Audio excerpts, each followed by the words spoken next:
नमस्कार, जय श्रीराम। आज भारतीय जनता पार्टीचा स्थापना दिवस आणि स्थापना दिवसाच्या सर्वांनाच हार्दिक हार्दिक शुभेच्छा। माझं शहर माझी जबाबदारी याच्यातील एक भाग म्हणून आपण जनता दरबार घेत आहोत आणि जसं जाहीर केलं होतं त्या पद्धतीनं हा दुसऱ्यांदा आपण जनता दरबार घेत आहोत। आनंदाची ही गोष्ट आहे की कोल्हापूर महानगरपालिका प्रशासन यांनी खूप चांगलं काम केलं आणि त्या अनुषंगाने बऱ्यापैकी प्रॉब्लेम सगळे सॉल्व्ह झालेले आहेत। कोल्हापूर शहराची प्रगती पाहत असता कोल्हापूर शहरातील अतिक्रमण हा अतिशय गांभीर्याने घेण्याचा विषय आहे आणि एक महापौर म्हणून मी आज अनाऊन्स करत आहे की आज तुम्ही पाहिलं असेल तर काल रंकाळा या ठिकाणी 17 खाऊगाड्या ॲट अ टाईम तिथं आल्या। खरं तर हे अतिक्रमण यापुढे कोल्हापूर शहरामध्ये चालणार नाही।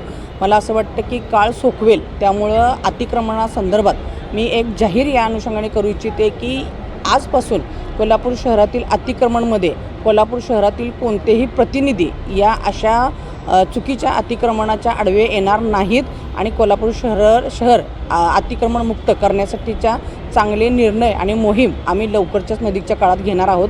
तर कोल्हापूरवासियांना विनंती करू इच्छिते की त्यांनीसुद्धा स्वतःचं जर अतिक्रमण असेल, हातगाड्या अशा अतिक्रमणाच्या ठिकाणी असतील तर त्यांनी स्वतःहून काढून घ्याव्या, अन्यथा या 15 दिवसानंतर आजपासून 15 दिवसानंतर अतिक्रमण मोहीम चांगल्या पद्धतीने राबवली जाईल।